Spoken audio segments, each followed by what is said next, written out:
شروع اللہ کے نام سے جو بڑا مہربان نہایت رحم کرنے والا ہے۔ السلام علیکم ناظرین، سمشا وائز میں خوش آمدید۔ اسیبی محبت، سچا واقعہ۔ یہ کوئی 1.5 سال پہلے کی بات ہے جب اس کا فون آیا۔ مجھے اس نے اپنا نام نور زیب بتایا اور میرے ایک پرانے جاننے والے کا حوالہ دیا اور کہا کہ ایک مسئلہ کے سلسلے میں آپ سے ملنا ہے، کیونکہ حوالہ والے دوست کا پہلے ہی فون آ چکا تھا کہ ان کا مسئلہ حل کرنا ہے، اس لیے میں نے انہیں اگلے دن کا وقت دے دیا۔ اگلے دن مقررہ وقت پر وہ اپنی والدہ کے ساتھ میرے سامنے تھی۔ میری توقع کے برعکس وہ پردہ میں تھی، حالانکہ جو کچھ اس کے بارے میں دوست نے بتایا تھا نقشہ کچھ اور ہی بنتا تھا۔ خیر، میں نے کہا کہ ہاں جی، مسئلہ بیان کریں، تو اس نے کہا کہ مسئلہ چونکہ بہت پرانا ہے تو میں چاہتی ہوں کہ تفصیل سے بیان کروں۔ میں بھی چونکہ فارغ ہی تھا تو کہا کہ ٹھیک ہے۔ تو اس نے کہا کہ یہ کوئی 10 سال پہلے کی بات ہے، ہم لوگ لندن میں رہتے تھے اور کافی ماڈرن تھے۔ انگریزوں کا سہولیہ، ہمارے گھر میں بہن بھائی، ماں باپ سبھی آزاد تھے اور ہر کوئی اپنی مرضی کی زندگی جی رہا تھا۔ یونیورسٹی میں میرا ایک پاکستانی دوست تھا جو کہ کسی جاگیردار گھرانے سے تعلق رکھتا تھا اور جھنگ کے نواح میں ان کی زمینداری تھی۔ جب وہ واپس جانے لگا ڈگری مکمل کرنے کے بعد تو اس نے مجھے پاکستان آنے کی دعوت دی۔ خیر، کوئی 1.5 سال بعد جب میری والدہ کی کوئی بہن جو پاکستان میں مقیم تھی اور ہمیں سالوں ہو گئے تھے ان سے ملے ہوئے، ان کا فون آیا کہ ان کا چل چلاؤ قریب ہے اور وہ والدہ سے ملنا چاہتی ہیں۔ پتہ نہیں والدہ کے دل میں بھی کہاں سے بہن کی محبت جاگ اٹھی اور انہوں نے پاکستان جانے کا فیصلہ کر لیا۔ اچانک میرے ذہن میں اپنے پاکستانی دوست اور اس کی دعوت آ گئی اور میں نے والدہ سے کہا کہ میں بھی پاکستان جانا چاہتی ہوں، وہاں کچھ دوستوں سے بھی مل لوں گی۔ خیر، ہم دونوں پاکستان آ گئے۔ لاہور اپنی خالہ کے گھر قیام کیا۔ گھر میں بس 2-3 کمروں کا مکان تھا۔ میں نے تو ایک رات بہت مشکل سے وہاں گزارا، ویسے بھی کوئی جذباتی وابستگی تو تھی نہیں۔ اگلے دن میں نے ہوٹل میں کمرہ لیا اور وہاں شفٹ ہو گئی اور اپنے دوست کو کال کی اور اسے بتایا کہ میں پاکستان میں ہوں۔ یہ سن کر وہ بہت حیرت زدہ ہوا کہ تم کیسے آ گئی، تم تو پاکستان کے نام سے بھی بھاگتی تھی۔ میں نے کہا کہ تم نے دعوت دی تھی تو آ گئی، اب اگر کہتے ہو تو واپس چلی جاتی ہوں۔ اس نے کہا کہ نہیں، ایسی بات نہیں، تم بتاؤ کہاں ہو، میں لینے آ جاتا ہوں۔ میں نے ہوٹل کا نام بتایا اور اس نے کہا کہ وہ شام تک آ جائے گا مجھے لینے۔ جون جولائی کے دن تھے، گرمی انتہا کی تھی، اس لیے میں نے سارا دن کمرے میں گزارا۔ شام میں وہ مجھے لینے آ گیا۔ چائے پینے کے بعد میں نے والدہ کو فون کیا اور بتایا کہ میں اپنے دوست کے ساتھ جا رہی ہوں۔ وہاں سے ہم اس کے گاؤں آ گئے جو کہ جھنگ کے قریب واقع تھا۔ ویسے تو ان کی رہائش لاہور میں بھی تھی، مگر میں نے جھنگ جانے کو ترجیح دی۔ رات گئے ہم اس کے گاؤں پہنچے جہاں ان کا گھر تھا۔ گھر کیا ایک عالی شان حویلی تھی۔ دروازے پر اس کی والدہ اور بہنیں کھڑی تھیں۔ سلام دعا کے بعد مجھے اندر لے جایا گیا، جہاں فریش ہونے کے بعد کھانے کے کمرے میں کھانا کھایا گیا۔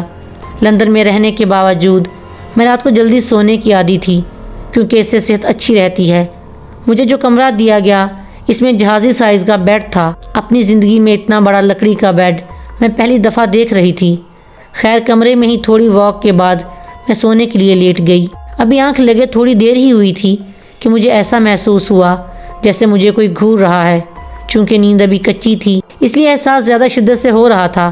میں اٹھ کے بیٹھ گئی کیونکہ احساس بہت شدت سے ہو رہا تھا، مگر کمرے میں کوئی نہیں تھا۔ میں نے دروازے کھڑکیاں سب چیک کیا مگر سب بند تھا۔ اے سی چلنے کی وجہ سے کمرہ ٹھنڈا تھا، مگر مجھے اب پسینہ آنا شروع ہو گیا تھا۔ دیکھے جانے کا احساس مسلسل ہو رہا تھا۔ مجھے پہلی دفعہ اپنے چھوٹے کپڑے کی وجہ سے شرم محسوس ہو رہی تھی۔ میں نے بستر پر موجود چادر لپیٹ لی تو دیکھے جانے کا احساس یکدم ختم ہو گیا۔ میں نے اپنا وہم سمجھا، کیونکہ جنات سے کبھی واسطہ نہیں پڑا تھا۔ یہ نہیں کہ میں ایسی چیزوں کو مانتی ہی نہیں تھی، کیونکہ لندن میں بھی بہت سی جگہیں ہانٹڈ مشہور ہیں، مگر اس وقت میرا دھیان بالکل اس طرف نہیں گیا۔ خیر، میں نے چادر لپیٹی اور سو گئی۔ رات کا پتہ نہیں کون سا پہر تھا جب مجھے احساس ہوا جیسے کوئی میرے جسم پر ہاتھ پھیر رہا ہے۔ نیند بہت گہری ہونے کے باوجود اس ہاتھ کی تپش نے مجھے جاگنے پر مجبور کر دیا۔ جب میری آنکھ کھلی تو مجھے محسوس ہوا جیسے کوئی بیڈ سے نیچے اترا ہے۔ وہ چادر جو میں لپیٹ کر سوئی تھی وہ بیڈ کے نیچے پڑی تھی۔ پھر اس کے بعد مجھے نیند نہ آئی اور باقی کی رات سوتے جاگتے گزری۔ صبح طبیعت نیند پوری نہ ہونے کی وجہ سے کسل مندی کا شکار تھی، اس لیے بیڈ سے اٹھنے کو دل نہ کیا، مگر چونکہ چائے کی طلب ہو رہی تھی اس لیے کپڑے بدلے اور باہر نکلی۔ ابھی صبح پوری طرح نہیں ہوئی تھی، ہلکا ہلکا اندھیرا تھا۔ میں گھومتے گھومتے کچن کی طرف نکل گئی جہاں پر ایک ملازمہ تھی۔ اسے چائے کا کہا تو اس نے کہا کہ بی بی چائے کمرے میں دے دوں یا باغ میں؟ میں نے کہا کہ باغ کہاں ہے؟ تو اس نے کہا کہ حویلی کی پچھلی طرف۔ میں نے کہا مجھے باغ کا راستہ بتا دو اور چائے وہاں ہی لے آنا۔ اس نے باہر آ کر مجھے باہر جانے کا راستہ بتایا اور اندر چلی گئی۔ میں وہاں سے باغ میں آئی۔ صبح کی ہوا اور سرسبز درخت دیکھ کر طبیعت تھوڑی بحال ہوئی۔ میں نے باغ، جو کہ بس تھوڑے سے پھلدار اور پھولوں والے پودوں پر مشتمل تھا، اس کا ایک چکر لگایا۔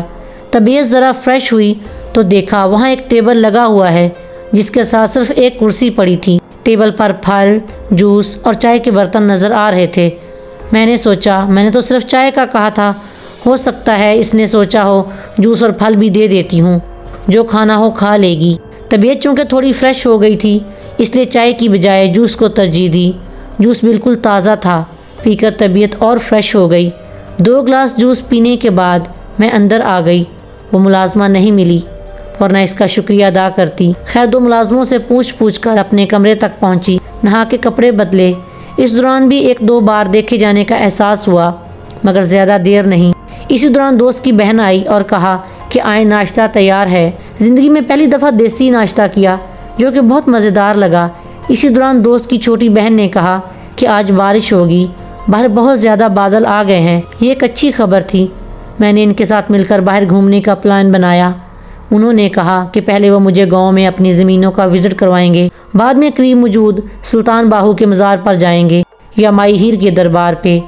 ناشتے کے بعد ہم پیدل ہی وہاں سے نکلے۔ ہمارے پیچھے کوئی 10 گارڈ ہوں گے۔ میں نے کہا کہ گارڈز کیوں؟ تو دوست نے بتایا کہ ہم زمینداروں کی دشمنیاں ہوتی ہیں اس لیے گارڈز رکھتے ہیں۔ وہاں سے ان کے فیلڈز پر پہنچے۔ کافی رقبہ تھا ان کا۔ ان کی کاشتکاری کے نزدیک نہر گزرتی تھی جس پر انہوں نے درخت لگا کر بہت خوبصورت ماحول بنایا ہوا تھا۔ اس دوران بھی مجھے لگا کہ ان سب کے علاوہ بھی میرے ساتھ کوئی ہے جس کی سانسیں بعض دفعہ میں اپنے کانوں کے قریب محسوس کرتی۔ خیر نہر پہ بیٹھ کر ہم نے بہت سی باتیں کی، لندن کی، یہاں کی۔ اس دوران باتوں کا رخ جنات کی طرف مڑ گیا تو دوست نے بتایا کہ ان کی حویلی میں بھی کہتے ہیں کہ جنات ہیں مگر آج تک انہوں نے کسی کو بھی کچھ نہیں کہا، مگر ان کو محسوس کئی لوگوں نے کیا ہے۔ میں نے کہا کہ وہ کسی خاص جگہ پر ہیں یا پھر پوری حویلی میں پھرتے ہیں تو اس نے بتایا کہ حویلی میں کئی جگہ پر ان کی موجودگی محسوس کی گئی ہے۔ میرا دل کیا کہ بتا دوں کہ رات میرے ساتھ کیا ہوا، مگر پھر جیسے یہ بات میرے ذہن سے بالکل نکل گئی اور ہم دوسری باتیں کرنے لگے۔ دوپہر کے وقت ہم واپس آئے، کھانا کھایا اور آرام کے لیے اپنے اپنے کمروں کی طرف چلے گئے۔ راستے میں میں نے صبح والی ملازمہ کو دیکھا تو میں نے کہا کہ صبح میں نے تمہیں صرف چائے کا کہا تھا مگر تم نے تو باغ میں ٹیبل پر جوس اور فروٹ بھی ساتھ رکھ دیا۔ تو جو اس نے کہا وہ میرے ہوش اڑانے کے لیے کافی تھا۔ تو اس نے کہا کہ بی بی میں تو باغ میں گئی تھی مگر آپ وہاں نہیں تھیں۔ تو میں نے سوچا کہ شاید واپس کمرے میں چلی گئی ہوں گی، تو میں کمرے میں چائے لے کے چلی گئی۔ آپ کے غسل خانے سے پانی گرنے کی آواز آ رہی تھی تو میں چائے رکھ کر واپس آ گئی۔ یہ سننے کے بعد مجھے ڈرنا چاہیے تھا مگر پتہ نہیں کیوں میرے دل میں ذرا بھی ڈر نہیں پیدا ہوا، بلکہ میں ہنستے ہوئے وہاں سے اپنے کمرے کی طرف بڑھ گئی۔ کمرے میں جانے کے بعد مجھے یاد آیا کہ ملازمہ کیا کہہ رہی تھی۔ جب میرے ذہن میں وہ باتیں واپس گھومی تو میرے پسینے چھوٹ گئے۔ مجھے یکدم سے کمرے میں خوف محسوس ہونے لگا، جیسے کمرے میں کوئی موجود ہو اور مجھے دیکھ کر مسکرا رہا ہو۔ میں نے بچپن کے بعد پہلی دفعہ زندگی میں جو کچھ بھی ٹوٹا پھوٹا قرآنی آیات یاد تھیں دل میں پڑھنی شروع کر دیں تو ڈر کچھ کم ہوا مگر دیکھے جانے کا احساس لگاتار محسوس ہو رہا تھا۔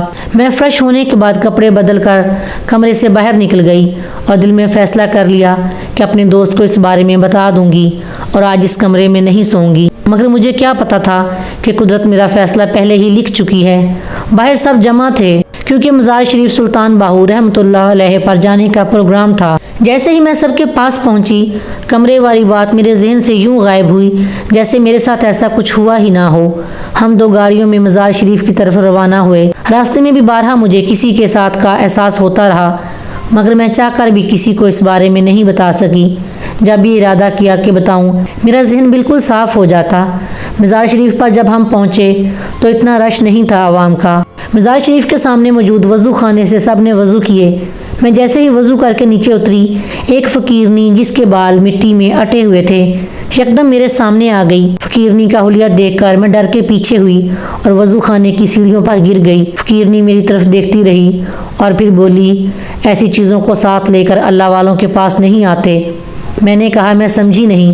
تو اس نے کہا یہ کم بخت جو تیرے سر پر چڑھ کے بیٹھا ہوا ہے اتار اسے۔ میں نے کہا مجھے تو کوئی نہیں دکھ رہا۔ اس نے کہا جھوٹ بولتی ہے تو جانتی ہے کہ وہ تیرے ساتھ ہے، مگر اس نے تیری زبان باندھ دی ہے، تو بول نہیں سکتی۔ جا چلی جا یہاں سے، واپس جا کر اپنے گناہوں کی معافی مانگ، جان چھڑوا اس سے، ورنہ یہ ساری زندگی کا روگ بن جائے گا۔ میں نے کہا کہ کیسے جان چھڑواؤں؟ تو اس نے کہا جا ڈھونڈ، اب تیری زندگی تلاش میں ہی گزرے گی۔ اسی دوران مجھے دوست کی بہن نے آواز دی کہ وہاں کیوں بیٹھ گئی ہو، آ جاؤ۔ جب میں نے واپس فقیرنی کی طرف دیکھا تو وہاں کچھ بھی نہیں تھا۔ میں گھبرا گئی اور بھاگ کر باقی سب کے ساتھ مل گئی۔ دوست کی بہن نے پوچھا آپ وہاں کیوں بیٹھ گئی تھیں؟ ہم آپ کا انتظار کر رہے تھے۔ میں نے کہا کہ مجھے اس فقیرنی نے روک لیا تھا۔ انہوں نے کہا کہ کون سی فقیرنی؟ آپ تو اکیلی بیٹھی تھی وہاں۔ یہ سن کر میں اور پریشان ہو گئی۔ خیر اندر گئے۔ مزار کے دعا کے ذہن میں عجیب عجیب سے خیالات آ رہے تھے۔ گڑ گڑا کر دعا مانگی کہ اب کوئی گناہ نہیں کروں گی، باعث سے جان چھڑوا دو، کیونکہ اب میں حقیقتاً پریشان ہو گئی تھی۔ وہاں سے واپسی پہ ہم مائی ہیر کے دربار پہ آئے۔ وہاں بھی مجھے وہ فقیرنی نظر آئی۔ جب میں نے اپنے دوست کو کہا کہ وہ دیکھو وہ فقیرنی، تو اس کو وہ نظر نہ آئی۔ اس نے کہا کہ تمہیں وہم ہو رہا ہے۔ پتہ نہیں کیسے میری زبان کھل گئی اور میں نے ساری تفصیل اپنے دوست کو بتا دی۔ ساری تفصیل سننے کے بعد وہ بھی پریشان ہو گیا اور مجھے کہا کہ کل کو میں تمہیں قریب ہی موجود کسی بزرگ کے پاس لے جاؤں گا، آج رات تم چھوٹی بہن کے ساتھ سو جانا۔ میں نے کہا کہ ٹھیک ہے۔ رات میں اس کی چھوٹی بہن کے ساتھ سوئی۔ دیکھے جانے کا احساس تو ہو رہا تھا، مگر اس سے زیادہ کچھ نہ ہوا اور رات گزر گئی۔ صبح ناشتے کے بعد میں نے دوست سے کہا کہ چلو مجھے وہاں لے چلو، تو اس نے کہا چلو۔ ہم اس کے گاؤں کے ساتھ واقع ایک دوسرے گاؤں میں پہنچے۔ میرے خیال میں وہاں اس نے پہلے ہی اطلاع کر دی ہوگی، کیونکہ کافی لوگوں کی موجودگی کے باوجود ہمیں پہلے اندر جانے دیا گیا۔ یہ کوئی اور وجہ رہی ہوگی۔ اندر ایک بزرگ کوئی 50 سال کے قریب عمر ہوگی، سفید کالی داڑھی، لمبے بال، بیٹھا ہوا تھا۔ اسلام دعا کے بعد میں نے سارا حال کم و کس بیان کر دیا، جس کے بعد اس بزرگ نے کچھ پڑھنا شروع کر دیا۔ جیسے جیسے وہ پڑھتے جاتے میرے سر اور کندھوں پر وزن بڑھتا جاتا تھا۔ اچانک کوئی چیز مجھ سے الگ ہو کر دیوار میں سما گئی اور دیوار پر ایک سایہ نظر آنے لگا، مگر مجھے لگ رہا تھا کہ وہ بہت غضبناک ہے۔ اس وقت بزرگ نے کہا کہ کیوں اس لڑکی کو پریشان کر رہے ہو؟ سایہ سے آواز آئی کہ میں اس کو پسند کرتا ہوں، تم جتنا علم رکھتے ہو اس سے زیادہ علم میرے پاس ہے۔ میرے راستے میں مت آنا، ورنہ یہ جو تم نے سوانگ رچایا ہوا ہے 1 منٹ میں ختم کر دوں گا اور تمہیں ننگا کر کے سارے گاؤں کے سامنے کھڑا کر دوں گا، اور جو تم اس گاؤں کی عورتوں کے ساتھ کر چکے ہو سب کو بتا دوں گا۔ اتنا سننا تھا کہ وہ بزرگ گھبرا گیا اور اس سے معافی مانگنے لگا۔ میرے دوست نے جب یہ سب سنا تو اس نے اس بزرگ کو گریبان سے پکڑ لیا اور 2-3 تھپڑ مارے، مگر میں نے کہا کہ چھوڑو، چلو ہم چلتے ہیں۔ جیسے ہی ہم باہر نکلنے لگے، سایہ نے کہا میں اب تمہیں نہیں چھوڑوں گا، جاؤ جہاں مرضی چلی جاؤ، ہر ہفتہ کے دن 2 دن میرے ہوں گے، میں آیا کروں گا، خوب سج سنور کے رہا کرو میرے لیے۔ میرا خوف سے برا حال تھا، میں بے ہوش ہونے کے قریب تھی۔ میرے دوست نے مجھے پکڑا اور باہر گاڑی تک لایا۔ گاڑی میں بیٹھتے ہی میں نے دوست سے کہا مجھے لاہور میری والدہ کے پاس چھوڑ آؤ۔ دوست بھی پریشان ہو گیا تھا، اس نے بھی سوچا اس وقت یہی بہتر ہے کہ مجھے میری والدہ کے پاس چھوڑ آئے۔ خیر گھر سے کپڑوں کا بیگ لیا اور لاہور کی طرف نکل پڑے۔ میں نے اپنی والدہ کو فون کیا اور پوچھا کہ وہ کہاں ہیں۔ ماں آخر ماں ہوتی ہے، میرے لہجے سے ہی وہ سمجھ گئی کہ میں پریشان ہوں۔ والدہ نے بتایا کہ وہ وہاں ہی ہیں اپنی بہن کے گھر۔ میں نے دوست کو ایڈریس بتایا اور اس نے مجھے مطلوبہ جگہ ڈراپ کر دیا۔ میں نے اپنی والدہ کو سب بتایا اور انہوں نے اپنی بہن کو۔ سب پریشان ہو گئے۔ خالہ کی ساس نے بتایا کہ یہاں قریب ہی ایک بندہ ہے جو کالا علم کرتا ہے، مگر جنات کو قابو کرنے کا دعویٰ کرتا ہے۔ ہم فوراً اس کی طرف روانہ ہوئے۔ وہاں جاتے ہوئے راستے میں بار بار میرے دماغ میں ایک ہی جملہ گھوم رہا تھا کہ مت جاؤ وہاں، مت جاؤ وہاں، مگر میں چلتی رہی۔ 2 گلیاں دور اس بندے کا گھر تھا۔ جب ہم وہاں پہنچے تو وہ کہیں جانے کے لیے نکل رہا تھا۔ ہمیں دیکھ کر رک گیا اور مسئلہ سننے کے بعد اس نے ہمیں اندر بلا لیا۔ جیسے ہی ہم اندر داخل ہوئے، ہمارے پیچھے ہی وہ بھی اندر داخل ہوا۔ جیسے ہی وہ بندہ گھر کے اندر داخل ہوا تو جیسے کسی نے اس کو ہوا میں اچھال دیا ہو اور ہمارے اوپر سے اڑتا ہوا آ کر ہمارے سامنے گرا اور اس کا سر پھٹ گیا۔ پھر تو جیسے کوئی باقاعدہ اسے مارنے لگا۔ کبھی ایسا لگتا کہ جیسے کوئی لاتیں مار رہا ہو اور کبھی تھپڑوں کی آواز آنے لگتی۔ ہم فوراً وہاں سے واپس پلٹیں اور گھر کی طرف دوڑ لگا دی۔ لوگ بھی حیرانی سے ہمیں دیکھ رہے تھے کہ ان عورتوں کو کیا ہوا ہے، ایسے گلیوں میں بھاگ رہی ہیں۔ ہم نے گھر پہنچ کر ہی سانس لیا۔ گھر پہنچتے ہی میری والدہ اور خالہ کی ساس جو کافی ایجڈ تھیں مگر وہ بھی ہمارے ساتھ بھاگ کر ہی آئی تھیں چارپائی پر گر گئیں۔ خالہ کی بیٹیوں نے فوراً پانی دیا ہمیں۔ ابھی ہم بیٹھے ہی تھے کہ دیوار پر ایک کالا سا بلّا نظر آیا۔ میں نے اپنی زندگی میں اتنا موٹا بلّا کبھی نہیں دیکھا تھا۔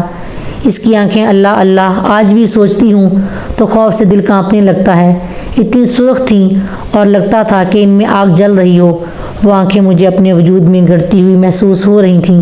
اچانک میرے ذہن میں جیسے الفاظ ٹائپ ہونا شروع ہو گئے کہ میں نے تمہیں کہا تھا نا کہ میں تمہیں پسند کرتا ہوں، تم بھی مجھے پسند کرو اور ان بابوں عاملوں کے چکروں میں نہ پڑو۔ اس سے زیادہ علم میرے پاس ہے۔ ایک کا حال تم وہاں دیکھ کے آئی ہو اور ایک کا حشر یہاں دیکھ لیا۔ ابھی نصیحت حاصل نہیں ہوئی تمہیں؟ مجھے تو ایسا تھا جیسے کاٹو تو بدن میں خون نہیں۔ اتنے میں خالہ کی بیٹی نے جوتا مارا جو سیدھا جا کے اس بلے کی کمر پر لگا۔ جوتا لگتے ہی اس نے پلٹ کر اس کی طرف دیکھا۔ جیسے ہی اس کی نظریں خالہ کی بیٹی کی نظروں سے ملی، خالہ کی بیٹی نے تڑپنا شروع کر دیا، آنکھوں کو پکڑ کر اور اونچی آواز میں رونے لگی۔ میرے ذہن میں پھر ٹائپنگ شروع ہو گئی کہ تمہارے اور میرے درمیان اگر کوئی آیا تو اسے ایسی ہی سزا ملے گی۔ میں نے کہا کہ اس کا قصور نہیں ہے، وہ نہیں جانتی کہ تم کون ہو، اسے معاف کر دو۔ اس کا کہا جو سزا دے دی وہ دے دی، ہاں اس کی سزا مختصر کر دیتا ہوں، صبح تک یہ ٹھیک ہو جائے گی۔ اتنا کہہ کر وہ بلا دیوار سے دوسری طرف اتر گیا۔ وہ دن اور آج کا دن ہم کئی عاملوں بزرگوں کے پاس گئے۔ بہت سے عامل تو اس کی دھمکیوں سے ہی ڈر گئے اور کچھ نے نقصان اٹھایا۔ اس دوران میں لندن بھی واپس گئی، وہاں بھی چرچوں میں گئی، جن اتارنے والوں سے ملی مگر وہ کسی کے بھی قابو میں نہیں آیا۔ پھر میں اب 2 سال سے یہاں ہی ہوں اور کئی بزرگوں کے پاس گئی مگر کچھ نہیں بنا۔ اس دوران وہ باقاعدگی سے ہفتے میں 2 دن میرے پاس آتا ہے، مجھے استعمال کرتا ہے۔ کئی دفعہ اس نے مجھے نکاح کا کہا مگر میں اس سے نکاح نہیں کرنا چاہتی۔ اس کے استعمال کرنے کے بعد میری حالت ایسی ہو جاتی ہے جیسے میں صدیوں کی مریض ہوں اور میرے بدن میں خون بالکل ختم ہو گیا ہو۔ اب میں تھک گئی ہوں، میں اب اور اسے برداشت نہیں کر سکتی۔ کسی نے مجھے آپ کے استاد محترم کا بتایا اور ان کے پاس گئے تو وہ بہت بیمار ہیں۔ پھر ان کے ایک مرید نے کہا کہ ان کا ایک شاگرد ہے، آپ اس سے مل لیں، ہو سکتا ہے وہ آپ کی کچھ مدد کریں۔ پھر اسی کے کہنے پر ہم آپ کے پاس آئے ہیں۔ ہم آپ کے استاد محترم کے پاس بھی گئے تھے مگر وہ بہت بیمار ہیں۔ جب وہ اپنی روادات سنا چکی تو استاد محترم نے اس سے کچھ سوالات پوچھے اور اسے گلے میں ڈالنے کے لیے ایک نقش دیا جو اسی وقت پہنا دیا گیا۔ جیسے ہی نقش پہنایا گیا اس نے بتایا کہ میرا وجود ہلکا ہو گیا ہے۔ استاد محترم نے انہیں دوبارہ 1 ہفتے کے بعد آنے کا کہا۔ 3 دن بعد کا واقعہ ہے کہ میں اور استاد محترم بیٹھے کسی موضوع پر گفتگو کر رہے تھے کہ یکایک کمرے میں ٹھنڈک کا احساس بڑھ گیا۔ میں چونک گیا مگر استاد محترم ویسے ہی بیٹھے رہے اور کہنے لگے، مجھے یقین تھا جب تم اس کے پاس نہ جا سکو گے تو ضرور میرے پاس ہی آؤ گے۔ اب بتاؤ کیا چاہتے ہو؟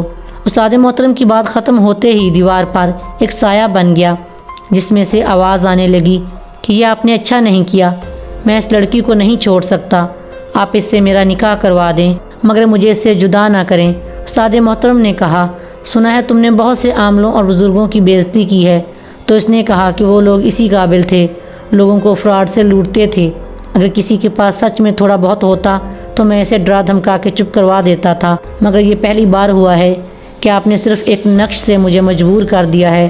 خیر بہت سی باتیں ہوئیں مگر وہ لڑکی کو چھوڑنے کے لیے تیار نہ تھا۔ استاد محترم نے کہا کہ تمہارے پاس 2 ہفتے ہیں، اپنا زور آزما لو یا سوچ لو اچھی طرح کہ کیا کرنا ہے تمہیں اور جاؤ اب۔ کچھ دن بعد ہی وہ ماں بیٹی بھی آ گئیں اور اپنے ساتھ تحفے اور نذرانے لے کے آئیں۔